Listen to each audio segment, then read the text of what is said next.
Bienvenue à l'émission Coffre aux idées. Nous continuons nos études sur le thème Dieu d'abord. Dieu à la première place. Dieu en premier. Et cette semaine, nous allons découvrir un homme altruiste. Qu'est-ce que l'altruisme? Aujourd'hui, est-ce une vertu, est-ce une qualité ou un défaut? Et nous allons discuter avec Carole et Evie. Et Evie nous fera la prière. Seigneur mon Dieu, nous te remercions pour ce moment que tu nous accordes afin d'étudier ta parole. Te demandons de nous accorder la sagesse afin que nous puissions comprendre ce que tu veux nous dire. Bénis chacun d'entre nous ainsi que tous ceux qui nous écoutent au nom de Jésus pour ta gloire. Amen. Amen. Alors, dites-moi, quelle est la définition d'un homme altruiste?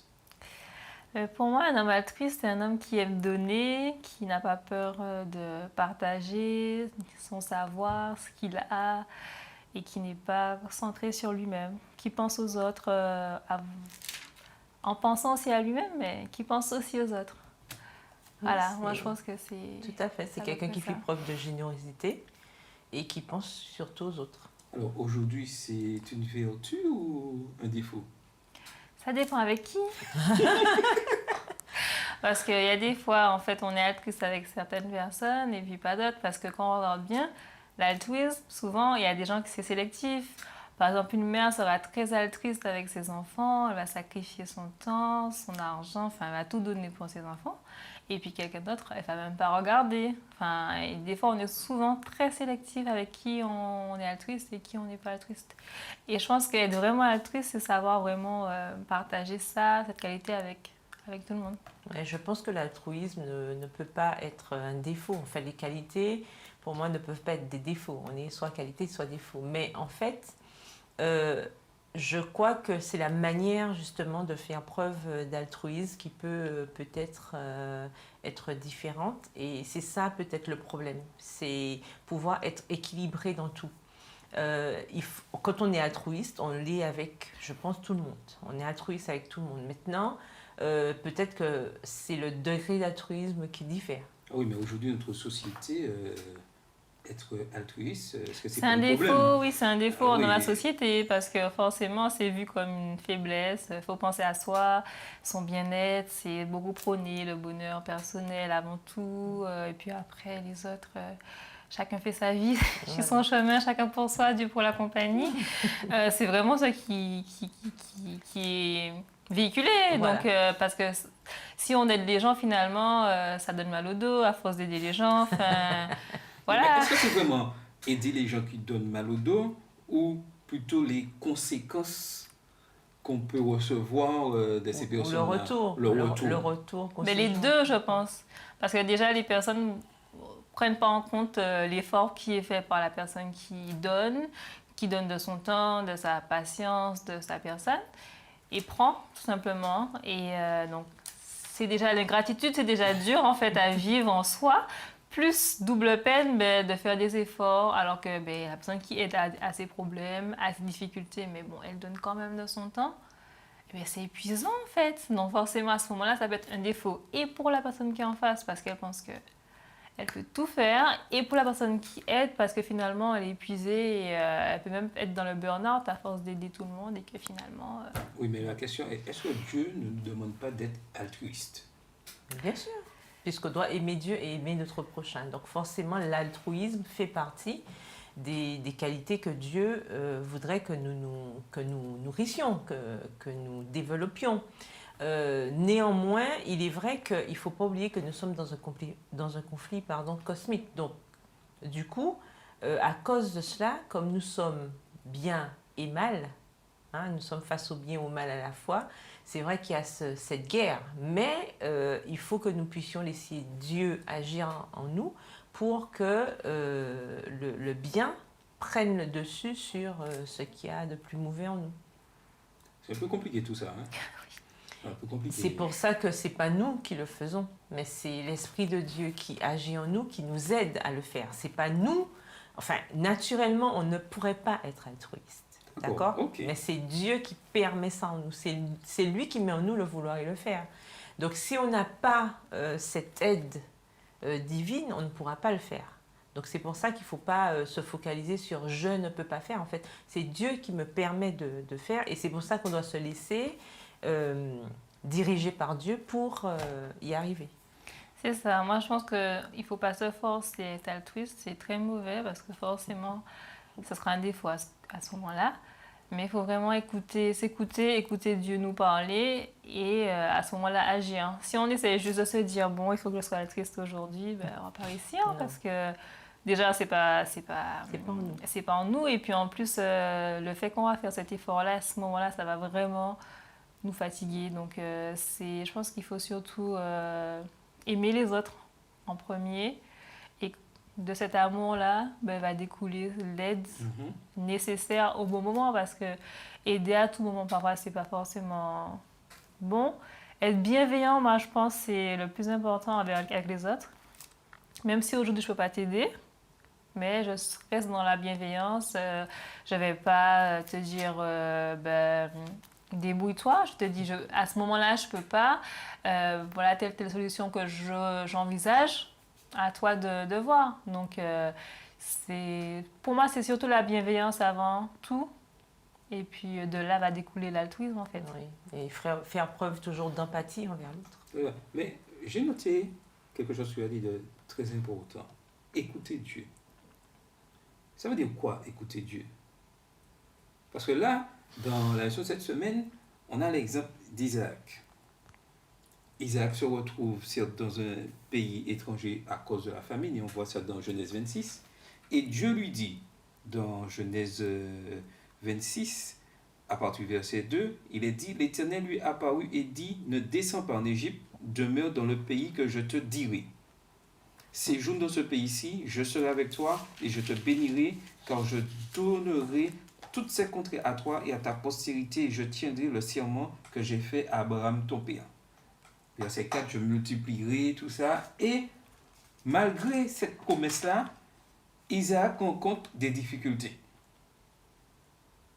Alors, il aurait pu se dire, j'ai écouté Dieu, Dieu m'a dit d'aller dans ce pays, et je rencontre des difficultés par rapport aux Philistins, par rapport et aussi à certaines choses qu'il a dit au verset 7, où on voit que Isaac resta à Guéra, au verset 6, et au verset 7, il dit, lorsque les gens du lieu faisaient des questions sur sa femme, il disait, c'est ma soeur, car il craignait en disant, ma femme, que les gens du lieu ne la tuassent parce que Rebecca était belle de figure.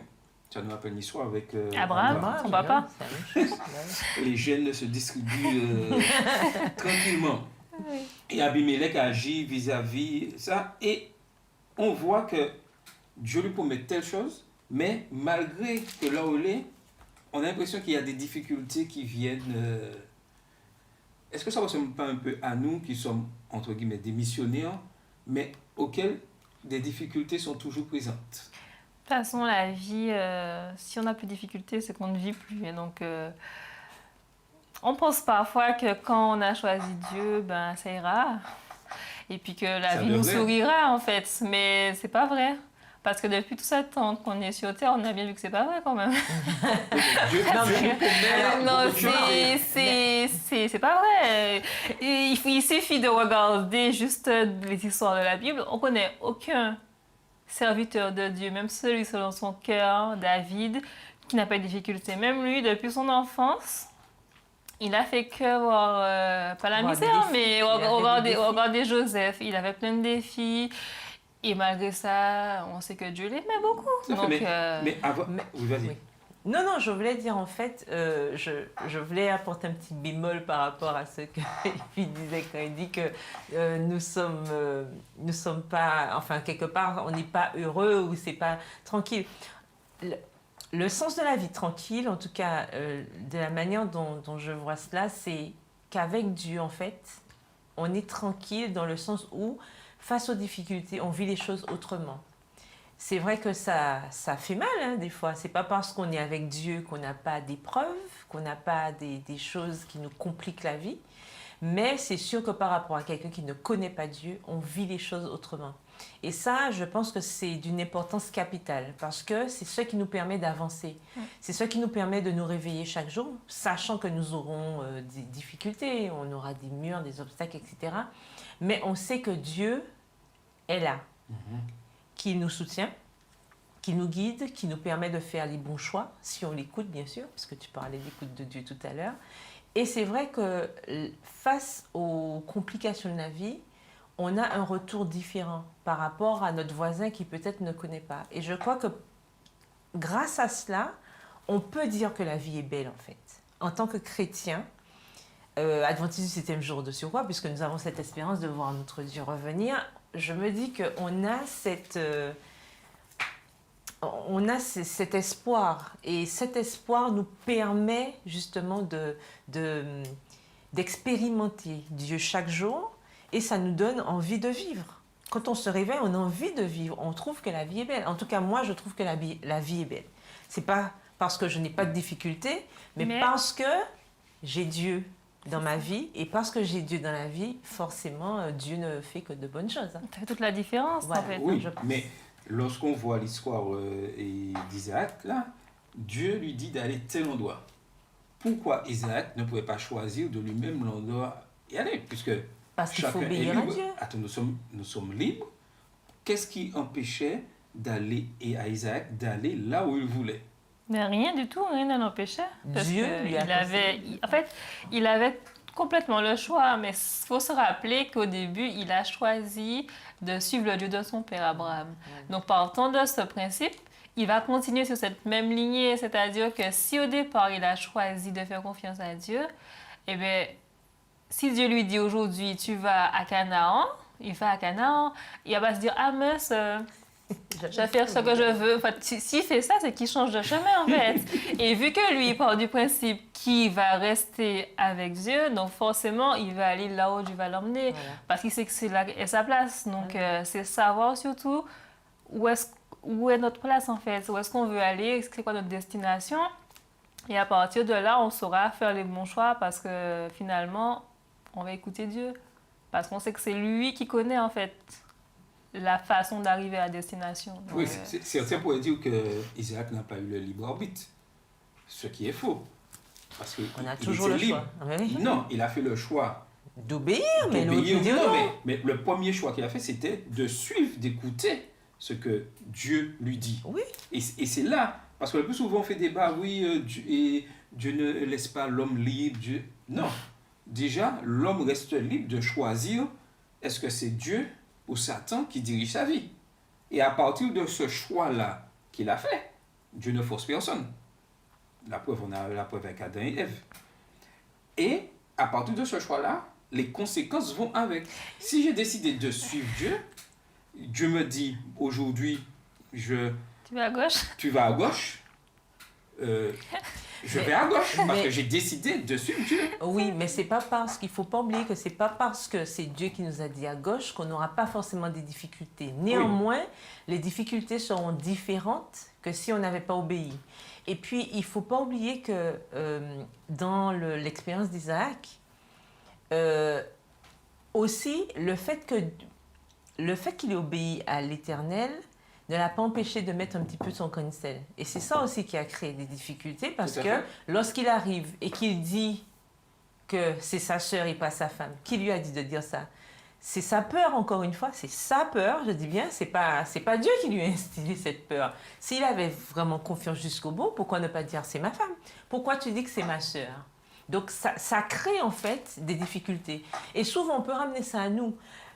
Bien que l'Éternel nous indique une voie, des fois, on sent que parfois c'est trop simple, ou ça va être trop compliqué, puis on essaie d'ajouter un petit truc. Voilà, on essaie d'ajouter parce qu'on veut aider un peu, alors qu'il suffit simplement de suivre la voie. Et on se rend compte que souvent les difficultés, tu parlais de conséquences tout à l'heure, les difficultés qui arrivent des fois, les conséquences que nous subissons sont parfois dues à notre propre choix, à ce qu'on a fait en fait. Dieu ne nous a pas demandé de faire ça, on le fait et on a une conséquence par rapport à ce qu'on a fait. Mais ça ne veut pas dire que la voie que l'Éternel nous avait indiquée n'était pas la bonne. Parce que Isaac, l'Éternel lui avait dit oui d'aller là, mais il y a des choses qu'il a ajoutées, des choses qui ont été faites qui ne correspondaient pas à ce qui... Voilà. Oui, parce que des fois, nous sautons sur le parapluie de la protection de Dieu. à cause, bon, on décide là, on a l'exemple d'Isaac, bon, et sa femme, mais il a pensé, ah oui, qu'est-ce que les autres vont penser? Ah oui, bon, je vais dire que c'est ma soeur, comme ça, je serai tranquille. Et des fois, dans notre parcours, nous avons ce manque de confiance. C'est la foi. Dieu nous a envoyé là, ok, oui, mais parce qu'il y a une petite difficulté qui se présente, il y a quelque chose, nous biaisons. En fait, on oublie qui nous a amenés Oui, là. qui t'a Parce amené qu'en là? fait, si Dieu t'a dit, vas-y, là, il faut attendre l'autre instruction. Parce que des fois, on n'a pas envie d'attendre l'autre instruction pour savoir qu'est-ce qu'il faut faire. Du coup, on dit, bon, ok, moi, je reprends le contrôle. Parce que vu qu'il n'y a personne au volant, il faut bien que quelqu'un conduise. Enfin, l'impression, c'est la Oui, pression. en tout cas, c'est notre raison. On dit que on va aller dans un mur, on va finir accidenté. Vaut mieux qu'on prenne le volant. Et à ce moment-là, on se dit, entre guillemets, sans se le dire vraiment, bon, il m'a abandonné 2 minutes. Je reviens sur l'affaire, mais comme tu disais tout à l'heure, il y a des gens, enfin, on pense souvent il y a Dieu, suivre Dieu, choisir suivre Dieu ou bien suivre l'ennemi, en fait. Et souvent, au milieu, ce que tout le monde pense, c'est qu'on peut suivre sa propre voie. Donc, c'est un petit peu neutre, hein, ni Dieu, mais juste suivre soi, être son propre Dieu, en fait. Ça n'existe pas, en fait. Et c'est ce que la société aujourd'hui veut imposer. L'homme, moi, on peut et prendre du des moment décisions, qu'on on suit sait. Dieu, Oui. ça veut dire qu'en fait, on se laisse, c'est-à-dire qu'on n'existe plus. Oui. Si on suit Dieu, ça veut dire qu'en fait, mais c'est vraiment ça, parce que Mais Dieu c'est a vraiment dit, ça, oui. renoncez à vous-même, donc c'est renoncer à ma façon de vouloir voir les choses, de voir la vie. Et du coup, ça, on a du mal comme avec ce... Oui, mais il faut avec surtout se rappeler qu'il n'y a que 2 voies, en fait. Cette histoire de 3 personnes dans la relation, non, il n'y a que 2 voies. C'est soit on suit Dieu, soit on suit l'autre. Et en général, si je me suis moi, d'accord, si je suis mes conseils, c'est pas Dieu, c'est l'autre. Il n'y a pas de milieu, en fait. Donc, c'est une pure illusion de croire qu'il y a une troisième, il y a un terrain, une espèce de bande là, d'accord, c'est ni à droite ni à gauche, ça n'existe pas. Ça, c'est une illusion. Donc, c'est pour ça qu'il faut faire attention à ne pas se tromper. Et ça, c'est très important. Mais lorsqu'on voit la suite de l'histoire, on voit maintenant un épisode de la vie d'Isaac où il se trouve à un puits. Où c'est lui, en quelque sorte, qui a raison, il est dans ses droits. Mais Isaac refuse de se battre pour ce puits-là. Est-ce que, en tant qu'adventiste du 7e jour, jeune, des fois, il faut lâcher prise et laisser les choses se un faire? peu... Oui. Eh bien, moi, je pense que Isaac a une éducation et je pense que son père ou son grand-père avait eu le même problème, en fait. Il creusait des puits et puis finalement, en fait, les autres récupéraient. Donc, je pense qu'il a vu ça et il s'est dit, bon, mon père a fait comme ça. Je pense que c'est sage. Finalement, il a pu avoir son puits et il a fini par prospérer. Donc, ça découle déjà de son éducation, le fait de pouvoir... agir différemment, de ne pas s'opposer forcément à tous les problèmes qui arrivent dans son existence. Je suis d'accord avec toi, mais aujourd'hui, par exemple, je prends un exemple, j'ai un terrain, je suis dans mes doigts, et puis on veut prendre le terrain, est-ce que par preuve d'altruisme, je dois laisser le terrain, laisser les choses et refuser de me battre pour ceci, alors que je suis dans tes doigts? En fait, l'histoire nous a montré qu'au final, Isaac a laissé le pas, ok, Abimelech pour les puits, etc. Mais à la fin, on voit bien qu'Abimelech revient vers Isaac. Ils font ensuite une alliance, d'accord? Donc, on se rend compte que les choses se sont finalement arrangées de la manière dont elles devaient être dès le départ.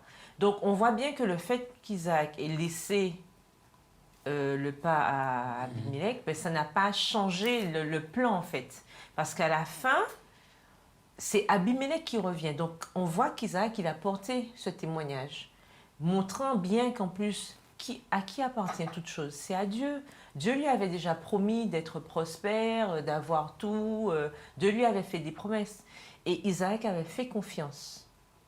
Il avait fait confiance à Dieu. Et c'est sa confiance en Dieu, je pense, qui a permis qu'il puisse lâcher prise pour permettre ensuite d'avoir le résultat qu'il y a eu. Parce que ça n'aurait servi à rien. Aller se battre pour avoir des conséquences, se tuer, etc. Pourquoi? Alors que Dieu t'a fait la promesse qu'il te rendrait prospère. Ce sera peut-être pas à droite, mais Dieu va faire ce qu'il a dit. Il a dit qu'il va me rendre prospère. Pourquoi je vais m'embêter? On a vécu ça avec David aussi. David avait été déjà un roi. Qu'est-ce qu'il va? Beaucoup lui ont conseillé de tuer Saül, etc. Mais Dieu lui a déjà promis qu'il serait roi. Qu'il serait roi, pardon. Donc pourquoi je vais aller me battre? Il a attendu tranquillement. Est-ce qu'il est devenu roi? Oui. Donc l'Éternel a fait une promesse. Isaac a simplement suivi les conseils que Dieu lui avait donnés. Et on voit qu'à la fin, tout s'est bien déroulé. Ils ont fait une alliance. Ils sont repartis en paix, chacun de son côté, tranquille. Et par rapport à ce que tu disais, par rapport à David, David n'a pas été se battre contre Saül, effectivement, mais à chaque fois qu'il devait se battre, il disait « Est-ce que je dois me battre ou pas ?» Donc en fait, pour moi, Dieu nous donne les combats qu'il faut amener et puis les autres où il faut laisser couler. Voilà. Parce qu'il y a des fois, il faut vraiment se il faut se positionner. Et puis il y a d'autres fois, en fait, là, ça laisse donner des bons. On laisse tomber. Des fois, oui, parce que aujourd'hui, dans cette situation, on pourrait dire c'est de la lâcheté, de la faiblesse qu'Isaac laisse les choses aller. Et des fois, il est important que nous puissions laisser, ne pas nous battre, nous chercher à se battre contre vouloir nous faire justice, bien que nous sommes dans nos droits. Laissez Dieu agir. Parce que Dieu, des fois, permet l'injustice pour faire jaillir la vérité, pour faire jaillir la justice. Il est important de se laisser guider par Dieu. Et des fois, nous menons des combats inutiles, même au sein de la communauté, entre guillemets, on se bat pour un poste, on veut faire... Alors que c'est l'Église de Dieu, c'est lui qui dirige toutes choses. Je n'ai pas à me battre. Même si on voit, par exemple, que tout le monde se réunit contre et il y a une injustice, des fois, il faut se mettre en prière, garder le silence et laisser Dieu agir. Des fois, il faut parler, des fois, il faut se taire. Oui, mais il faut se laisser guider par le Saint-Esprit. Tout à fait. Mais la seule chose, il faut quand même combattre l'injustice. D'une façon ou d'une autre. Est-ce que si je suis juste et que je défends l'injuste, est-ce que l'injuste devient juste? Et est-ce que les défendre l'injuste, c'est se taire? Parce que souvent on dit je me tais, je dis rien. Et du coup, je ne suis pas mêlée dans ça, c'est pas mon problème. En fait, on est au milieu dedans, on est dedans. Il n'y a pas de milieu. Et du coup, il n'y a pas de milieu. À ce moment-là, si le juste se tait, est-il encore juste? Non. Mais non, on fait preuve. Si on fait preuve d'injustice, de lâcheté, on va dire. On n'est pas juste en fait. Mais c'est difficile de se positionner de toute façon comme ça. On dit ça, mais c'est très dur de pouvoir... parce que forcément, si on prend le parti des opprimés, on va dire, forcément, on va être rangé dans le camp des mal vus. Donc, est-ce qu'on a cette force de caractère et cette volonté de défendre la justice? Parce que la justice, elle est impopulaire, hein. C'est quelque chose qui n'est pas...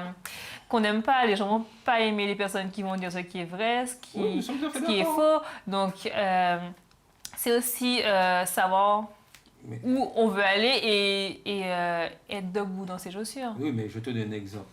En tant que jeunes, nous sommes dans l'église. On voit, par exemple, un jeune, il a la capacité, je suis capable de faire telle chose. Et on voit par des manipulations quelconques, on met une autre personne incapable de faire la chose. Et moi qui suis là, je vois que Dieu m'a appelé à la mission. Et quelqu'un d'autre prend la place de manière, entre guillemets, arbitraire en faisant des manigances. Des manigances. Il y a un chant qui dit... Et je dois garder le silence. Il y a un chant qui dit « L'Éternel a pris, que le nom de l'Éternel soit béni. » Il a peut-être vu qu'il avait de repos, de faire autre chose, de ne pas me consacrer à ça. Peut-être que c'était ça. Donc moi, c'est pour ça comme une bénédiction. Parce que souvent, on voit des choses comme des malédictions ou bien comme des choses qui sont mauvaises, des injustices. Alors que finalement, en fait, c'est pour notre bien. Des fois, ça nous fait plus de bien qu'autre chose. Je te donne un exemple. Avec du recul. Attends, donc, moi, je te donne un exemple. Je sais chanter.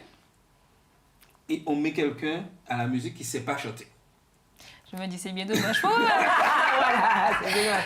Non, mais il y a quelque chose ça fait quand même mal. Mais au bout du compte, moi, je me dis, si je ne chante pas là, Je vais forcément changer quelque part d'autre. Si Dieu c'est chanter, je ne vais pas subitement ne Et plus c'est savoir pas dans un chanter. poste que je Et vais c'est chanter Dieu seulement. seulement qui va me placer là où il Voilà. faut que je sois placée. Et il ne faut Donc, pas oublier quelque chose de, je pense, d'important aussi, puisqu'on parlait dans le cadre communautaire, il ne faut pas oublier que c'est l'Église de Dieu. Et il ne faut pas oublier que Dieu il dirige toutes choses. Il peut transformer le mal en bien. En fait, il faut se rappeler que Dieu est le capitaine. C'est son Église, il fait ce qu'il veut, quand il a envie, comme il veut, même si les hommes viendraient semer la zizanie, de toute façon, quand l'Éternel décide de faire le ménage est fait. C'est pas là le problème. Mais nous, en fait, qui vivons ces situations-là, la question est de savoir où nous nous positionnons. Si nous sommes en mode tout le temps guerrier, je fonce, etc., est-ce que je suis vraiment à l'écoute de Dieu qui me demande parfois de juste me calmer, de prendre du recul et d'attendre tranquillement, puisque de toutes les manières, il y aura un nettoyage qui sera fait. De toutes les manières. C'est peut-être pas aujourd'hui, c'est peut-être pas demain, je ne sais pas. Peut-être je ne verrai même pas ce nettoyage, mais ce sera fait. Puisque Dieu est un Dieu juste. Et il le dit bien, à moi la vengeance, à moi la rétribution. Donc, je n'ai pas à m'en faire pour les affaires de Dieu. Ce n'est pas à moi de partir en grand guerrier, machin. Parfois, l'Éternel me dit, voilà, tu dis, tu parles, machin. Et puis, parfois aussi, tu gardes le silence. Comme il dit, vous gardez le silence car je suis Dieu. Donc, il fera ses affaires puisque c'est son Église. Et c'est pour ça qu'on n'a pas à se battre pour des peccadilles. Pourquoi? Parce que l'Éternel veille sur tout. Et quand Dieu voit que les choses vont trop loin, de toute façon, il agit. Et c'est ce que Dieu nous demande. Parce que, comme on a dit, le contraire de l'altruisme, c'est l'égoïsme. Et le plus souvent, on pense à soi. On ne pense pas à Dieu qui dirige son Église. On pense, ah oui, même si moi, je peux faire les choses, il est important de pouvoir laisser Dieu agir. Et Isaac en est vraiment la preuve. Alors que Dieu lui a promis, tu vas devenir prospère, il est obligé d'abandonner ce qu'il pensait être ça. Voilà. La destinée. Oui. Attends, sa postérité, c'est bien à lui, il est obligé de quitter. Alors, et ça, c'est difficile. Dieu lui a dit, tu seras riche. Tu as la richesse et Dieu te dit, bon, non, là, tu laisses là et je vais te déplacer ailleurs. C'est déjà Dieu qui l'a emmené là et Dieu ensuite le déplace encore. Ça veut dire que aujourd'hui, est-ce que je suis prêt? Et si Dieu me déplace, il me dit, oui, aujourd'hui tu es là, et il me dit, demain, tu iras à un autre endroit. À tout abandonner. À tout abandonner alors que Dieu m'a promis la prospérité. Oui, il faut patienter, c'est tout. Il faut patienter, il faut faire confiance. C'est une question de confiance en Dieu, hein, de toute façon. C'est une question de confiance en Dieu. Mais ça se construit. Ça se construit. Ce sont les expériences avec Dieu. Et c'est pour ça qu'il est d'une importance capitale d'avoir une relation personnelle avec Dieu parce que c'est pas une transfusion sanguine, enfin. Ça, mon ami, mes parents, mon frère, ma soeur, ils peuvent pas me transmettre la foi. On peut pas me transmettre cette confiance. On peut pas me transmettre non plus des expériences avec Dieu. Ça se vit de façon personnelle. Donc c'est pour ça qu'il faut s'enrichir avec ces expériences-là pour nourrir notre foi et vraiment avoir, découvrir Dieu par nous-mêmes, en fait. Et ça, c'est très important. Même si des épreuves inexplicables surviennent, il ne faut pas qu'elles ravissent notre paix intérieure, Voilà, notre confiance en Dieu. Quoi qu'il arrive, un événement vraiment catastrophique arrive, rien ne doit ébranler notre foi. Pourquoi? Parce que nous avons une promesse, nous avons un but final. Et ça, c'est très important. Parce qu'on connaît à qui on a affaire, parce qu'on a déjà l'habitude avec lui. Souvent, on a des fois des petites choses qui nous arrivent et on a déjà vu Dieu à l'œuvre dans notre vie. On sait qu'il va agir et même s'il ne le fait pas tout de suite, on sait qu'il est là en fait. Et c'est à ce moment-là qu'on peut se rappeler de tout, de toutes ces choses qu'on a vécues. Et là, en fait, on est sûr. On est sûr que même si finalement ça ne se finit pas comme on veut, mais qu'en fait c'était sa volonté et ça pour, comme tu dis, à force à force